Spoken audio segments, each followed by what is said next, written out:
Olá, meus caros. Aqui é o Corvo. Neste breve podcast continuarei comentando o livro O Rei do Inverno, obra de Bernard Cornwell, que pertence às Crônicas de Arthur, a trilogia arturiana. Como falei no podcast anterior, havia sido realizado o Conselho Supremo, aquele conselho político organizado pelo Rei Supremo Uther, que teria como norte da discussão decidir quais seriam os futuros rumos que a Grã-Bretanha, os bretões como um todo, tomariam. E é claro, uma discussão, um debate sendo feito por governantes cujas alianças políticas, econômicas, nós podemos situar dentro de um contexto bastante conflituoso, né? A metáfora que eu utilizei previamente foi como se estivéssemos falando, né, de uma raposa dentro de um galinheiro, né, ou de lobos juntamente com cordeiros, todos numa mesma sala, no mesmo recinto, discutindo tratados de paz. E é óbvio que nesta circunstância, desse tipo de configuração, não haveria como esperar coisa boa, né? Principalmente quando as coisas estavam tão evidentes que não dariam em coisa boa, em alguma coisa realmente próspera, digamos assim, para os reinos da Grã-Bretanha, muito menos para a Dominônia, que é onde deveras governa o Rei Supremo, Uther. Como vocês se lembram, Uther estava bastante velho, e uma das principais preocupações dele, eu creio que a principal, era garantir que o futuro herdeiro do reino, Uther, o seu neto, fosse protegido. A princípio foi selecionado para ele uma pequena ordem de juramentados, um grupo de heróis, de pessoas renomadas que teriam assim como função proteger o bebê, proteger o herdeiro de Dominônia. Mas, como nós vimos, esta questão estava bastante tensa, porque, por um lado, Gunlius, que de maneira muito suspeita estava cedendo muito aos desejos de Uther e dos aliados dele, como por exemplo aceitando se converter ao cristianismo, aceitando a mão de Norina e o voto de ser protetor direto de Mordred, sendo que ele, na verdade, era um inimigo em comum da maioria dos governantes que ali estavam. Este elemento já era um elemento suspeito, já era um elemento tenso, claramente indicando algum tipo de falsidade ou interesses escusos. Além disso, havia o fato também deste grupo de heróis, né, dessas pessoas juramentadas a proteger Mordred, serem também escolhidas muito em virtude do sentimento de indignação, de ódio, de cólera que Uther depositou na figura de Arthur.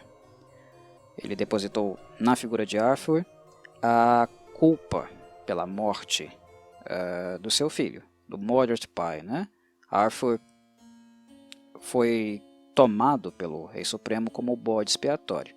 Então esse grupo estava sendo escolhido com base, né, em interesses pessoais, né, em base nos ressentimentos do próprio Rei Supremo. E esse também era um outro problema em comum, porque, em tese, embora a ideia fosse boa, Arthur estaria sendo entregue nas mãos de pessoas que, embora pudessem protegê-lo, não eram as mais indicadas, levando-se em consideração aquilo que nós sabíamos e conhecíamos em termos práticos.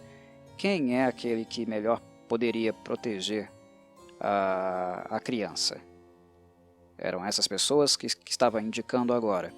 O Uther ou os guerreiros que já haviam provado em combate, no campo de batalha, serem os mais valorosos. no caso, Arthur e os seus guerreiros.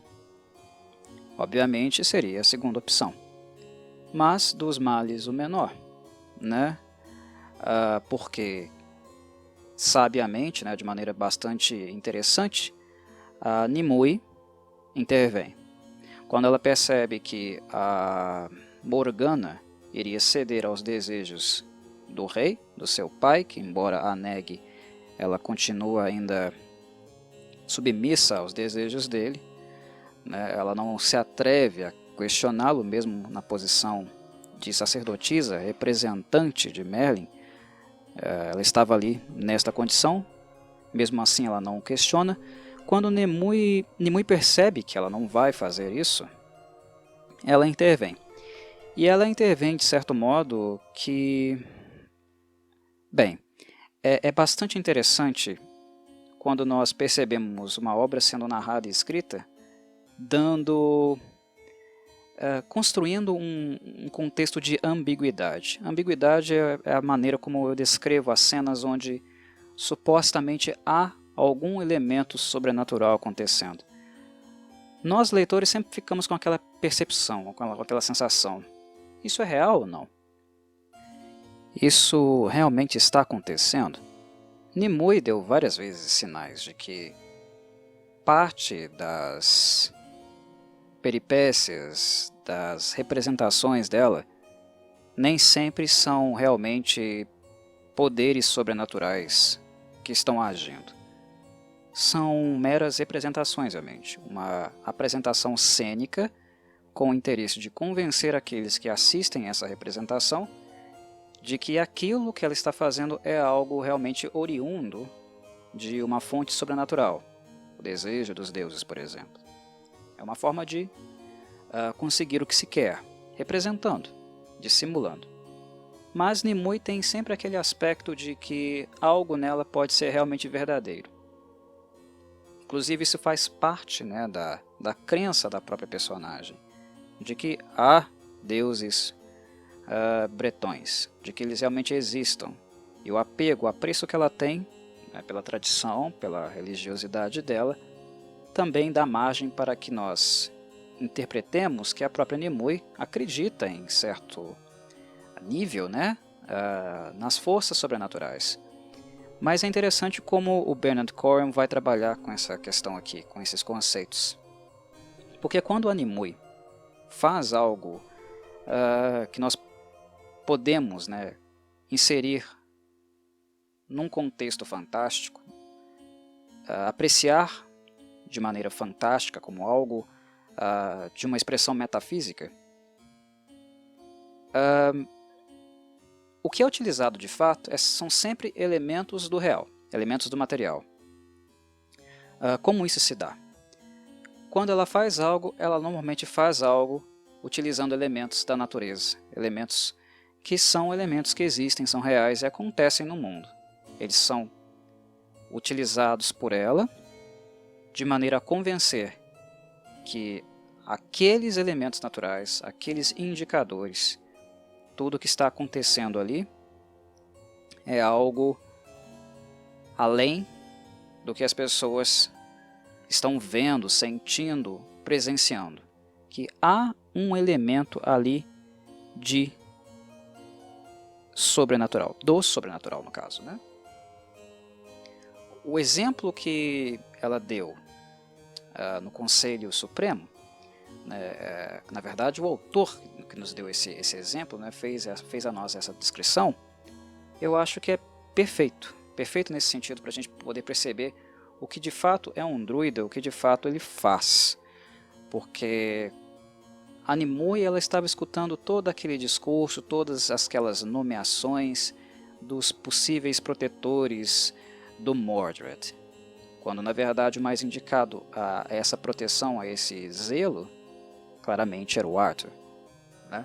Mas ela não intervém logo de cara, é como se ela esperasse um gatilho, como se ela esperasse um sinal da natureza. E quando ela começa a falar, quando ela se expressa, ela também se expressa de maneira marcante, de maneira gritante. Na verdade ela grita, né, no recinto. Ela dá um berro no recinto, ela desarma todas as pessoas. É sempre um elemento de choque. O poder advindo dos deuses, né, aquilo que a crença perpetua, tem que ser um elemento marcante, tem que ser um elemento chocante. Senão ele não convence, né? Então, a Nimue espera um elemento propício para isso. E ela o faz, né? Ela age, ela atua justamente no momento em que um trovão acontece. Né? Um trovão se manifesta, né? Ela grita também naquele cenário, naquele contexto, e aí as pessoas já começam a associar. Ela é uma sacerdotisa, né? Uma pupila de Merlin, tem ligação com os deuses, então isso aqui seria uma fala, um comunicado dos deuses, seria um comunicado do deus do trovão. Os envolvidos, devido à sua superstição, fazem essa associação, né? Deixam isso bastante evidente para nós, né? O quanto eles são convencidos de que aquele evento, aquilo que acontece no recinto, é algo para além das possibilidades do mundo material, é algo sobrenatural, né? Do outro mundo, do além. É bastante interessante isso. Mas notem, um druida utiliza elementos materiais, elementos concretos, para inserir nesses elementos algo do sobrenatural. O trovão já não é mais um trovão meramente. Ele é um trovão, mas ele também é um sinal dos deuses. É aquela coisa que existe, aquela coisa do real, sendo embebida, né, inserida, né, atribuída a ela elementos do sobrenatural. É algo do real que se transforma e acaba se tornando algo do sobrenatural. Mas é interessante notar também, né, como eu falava há pouco, que nem sempre também fica claro para a gente se é realmente representação ou não. É como se fosse um misto dos dois, né? O autor nos apresenta alegoricamente esses momentos, de modo a nos dar uma percepção de que aquilo pode ser uma interpretação de Nimue ou pode ser algo além. O autor não fala, a Nimue é, né, uma sacerdotisa, a serva dos deuses. Não é algo assim tão explícito, na cara, entregue, né? Há sempre aquele elemento ali da dúvida, né? Será que é mesmo? Será que ela é mesmo? Né? Fica esse elemento. Isso é bastante interessante, porque fertiliza as nossas mentes, né? A gente passa a se interessar pela personagem para realmente, né, tentar descobrir, refletir se ela de fato é uma personagem com elementos, com traços sobrenaturais. É um pé dentro, um pé fora, o tempo inteiro. Isso é bastante interessante na dinâmica. A gente fica cogitando, tem algo além do real?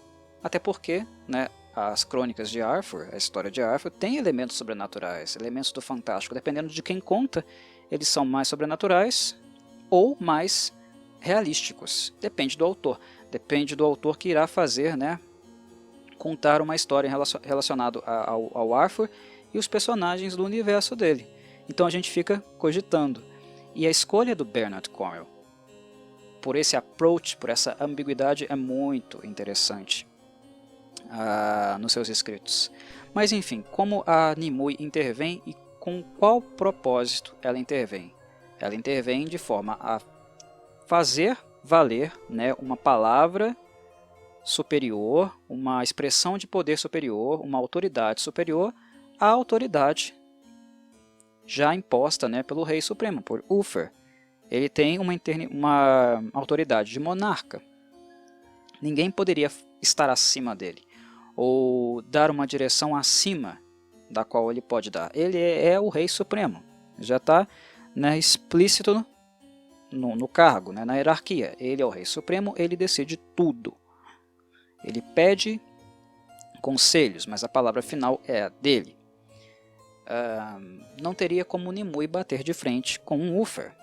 Então ela apela aos deuses, porque os deuses, no caso, são os únicos que poderiam estar acima do Uther na hierarquia. E é assim, né, devido a esse desejo do divino, né, essa revelação, essa premonição, que ela muito bem representa ali também cenicamente, se é verdade ou não, né, deixo a cargo de vocês decidirem, mas ela faz todo um processo ali cênico, né? Ela não apenas fala, mas ela também atua, né, corporalmente, né? Ela vira os olhos, ela se move estranhamente, muda o tom de voz, tem todos esses sinais, toda essa carga cênica envolvida na cena. Fazendo isso, ela finalmente consegue fazer valer, né, o desejo, um desejo supremo de que Arthur, né, o nomeado dos deuses, seria aquele responsável por proteger o Mordred, o que é endossado pela Morgana. Nós vemos que a Morgana, logo que ela vê essa cena, e lembrando que ela não gosta da Nimue, né, mas quando ela vê essa cena é como se ela sacasse, essa guria é esperta. Ou não, deixo aberto, vocês que interpretem como quiserem, mas a impressão que dá é essa guria é esperta. Vou comprar o discurso. Então a Morgana, logo em seguida, ela endossa a revelação, a suposta revelação de Nimue. Ela compra essa fala e reforça.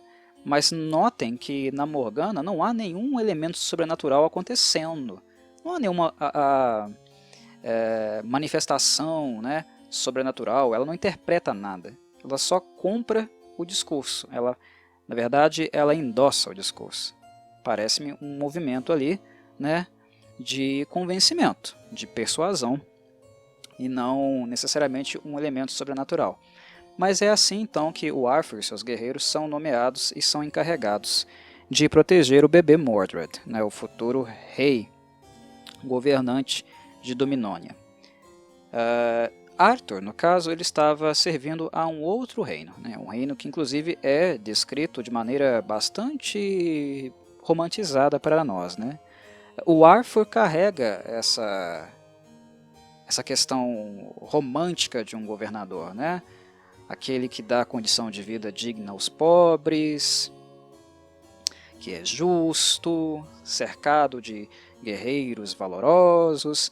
O Arthur ele carrega essa condição, né? essa expressão de uma idealização. E isso é algo que se mantém, pelo menos até o momento, né? É uma constante também aqui no livro do Bernard Cornwell, né? Quando ele fala do Arthur servindo a um outro governante britão, um outro governante da Grã-Bretanha, nós vemos que esse reino é descrito, né, de maneira extremamente idealizada, né, onde os ricos dão aos pobres, saneamento básico, saúde, né, comida para todos, e que, levando em consideração, né, a época, o cenário onde essas crônicas são ambientadas, parece assim uma coisa surreal, né, como se fosse o paraíso na Terra. E só pelo fato de Arthur estar lá servindo a esse outro governante, as coisas magicamente, né, estão tão boas assim, ou dizem que estão boas assim. É a impressão, né, que o Défil nos passa. Pode ser também, claro, uma idealização do Défil e uma percepção que ele tem da figura do Arthur e não necessariamente a realidade em si, né? Mas se o Arthur está com outro governante, de repente esse reino já é o reino valoroso, né, justo, igualitário. É algo perceptível, eu acho que é algo que é interessante demarcar aqui, apontar esse elemento da idealização. É interessante. Mas também o Défil deixa claro, né, ele chega a mencionar que Arthur possivelmente não retornaria tão cedo, em virtude da represália que existe entre ele e o Uther, né? Embora o Uther tenha assentido com a possibilidade dele ser o protetor de Mordred, talvez ele não retornaria antes da morte do próprio Uther. E ele não retorna de fato, né? Ele não reencontra com o pai que o negou. Ele fica servindo lá o governante, né, o regente que ele estava de fato servindo. Ele não volta antes da morte de Uther. A questão é que quando o Uther finalmente morre, né, ele já estava velho e doente, quando ele finalmente vem a falecer, os antagonistas, né, as raposas, no caso aí indicando inclusive o símbolo, né, da Silúria, do brasão de Gandalf, é para ele que eu estou apontando o dedo, né, o vilão da história, inclusive aqueles que também tinham relações políticas agradáveis, né, próximas dele, né? No caso, o Gorfyd, lá de Povis, né? O regente de Povis. Exatamente no momento em que o Ulfar finalmente morre, que Dominónia fica sem o seu rei supremo, é uma coisa imediata. De imediato, Povis ataca Gwent, ataca o Tildric, né? Um ataque certeiro, frenético, complicado, né? Gwent passa a sofrer bastante, né?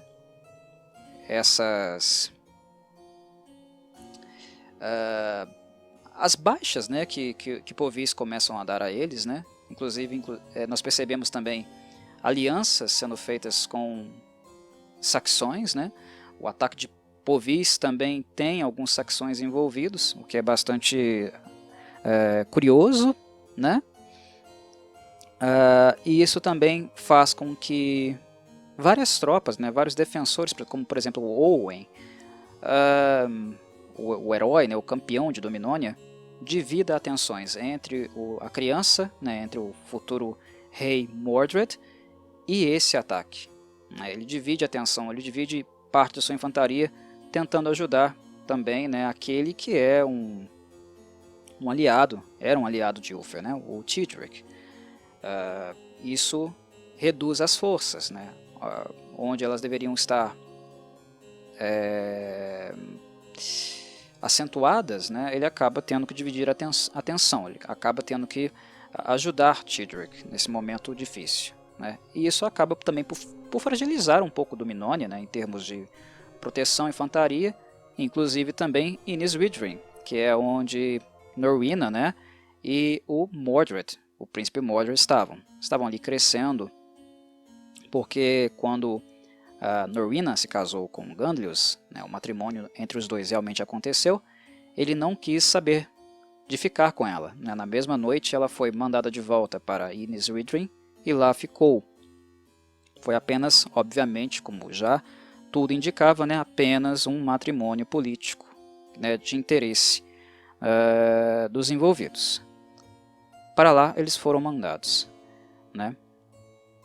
Enfim, o Thor, né, Innis Widrin, o Thor acabou ficando um pouco desfalcado devido a esse ataque instantâneo, né, imediato de Povis a Gwent, né, e ao mesmo tempo Gandlius afirma que iria ajudar Dominónia e Gwent contra Povis, né, ele diz que vai entrar na guerra para ajudar, e ao mesmo tempo há uma mensagem sendo enviada a Innis Widrin, ao Thor, de que uma coisa que acontece logo depois, né, que a guerra havia sido um sucesso.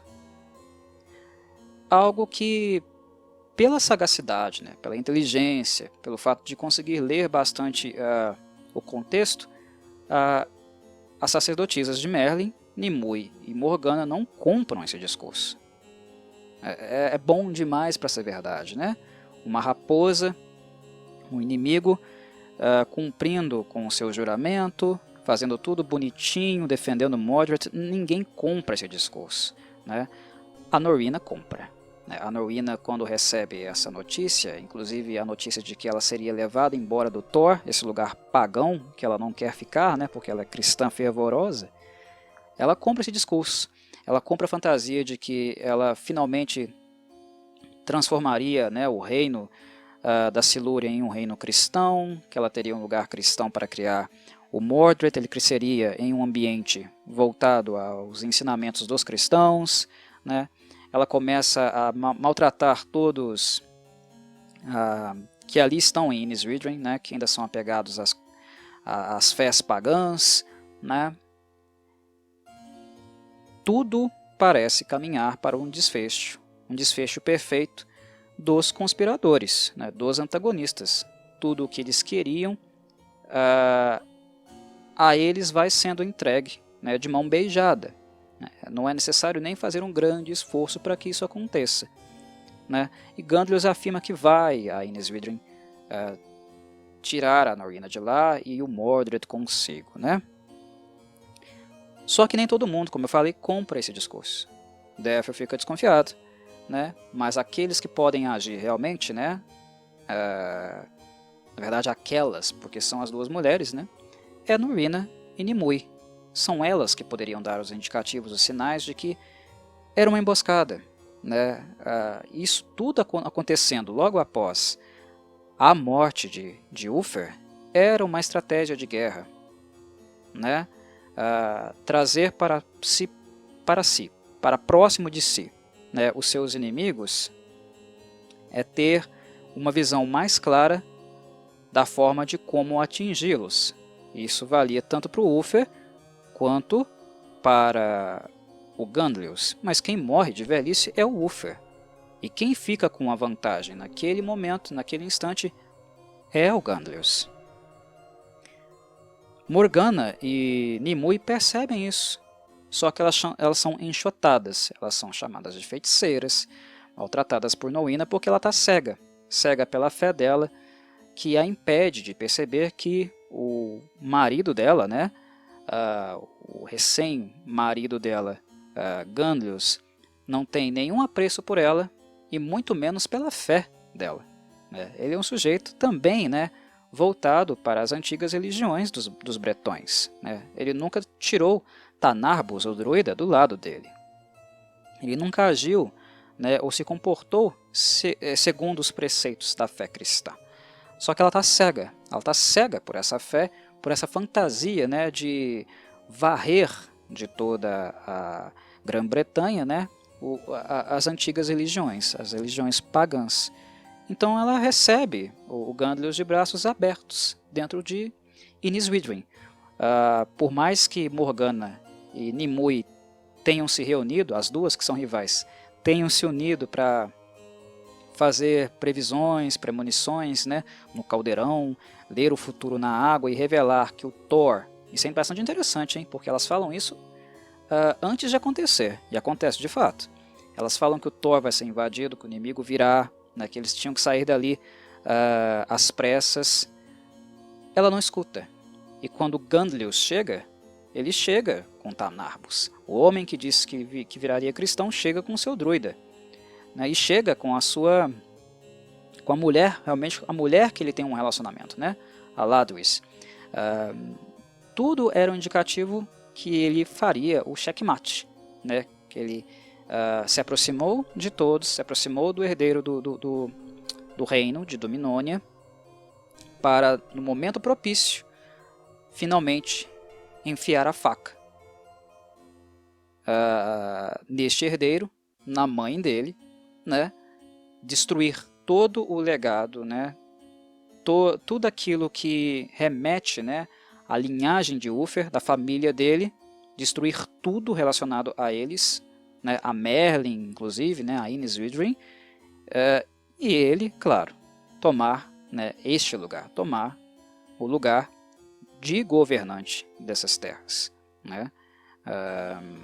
Quando ele disse que iria combater Povis, o que deve ter acontecido claramente foi que, na verdade, ele ajudou Povis, inclusive, a trazer ainda mais problemas para Gwent, para Tidric. Possivelmente foi isso. Ele mentiu, né?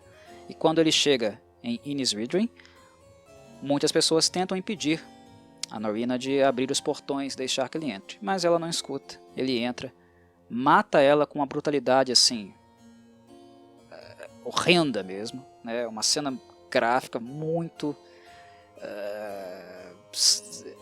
brutal mesmo, né? É sanguinário o que ele faz ali, né? Ele mata o pequeno Mordred, uma criancinha inocente, né? Ele mata friamente a criança, e ali, naquele ponto, começa o verdadeiro banho de sangue, porque aí eles começam também a chacinar, né? Eles começam o genocídio com todos aqueles pobres sujeitos, né? Pobres criaturas que viviam ali, né? Em Inniswithrin, né? Todas as crianças, né? As pessoas que Merlin acolheu debaixo da sua casa começam a ser massacradas. E Défil, né? Sebille, Morgana, Nimue, todos no meio desse furdunço, dessa chacina, né? É pesado. o negócio é pesado. Mas enfim, é basicamente aqui, neste ponto que eu vou parar este podcast, porque ele já ficou um pouquinho longo. Mas futuramente eu prossigo mais com a história, com a narrativa e comentando esses momentos, essas cenas aí, deste livro muito bom, né, chamado O Rei do Inverno, o primeiro da trilogia arturiana. Um abraço a todos, espero que tenham gostado e saudações, Corvides.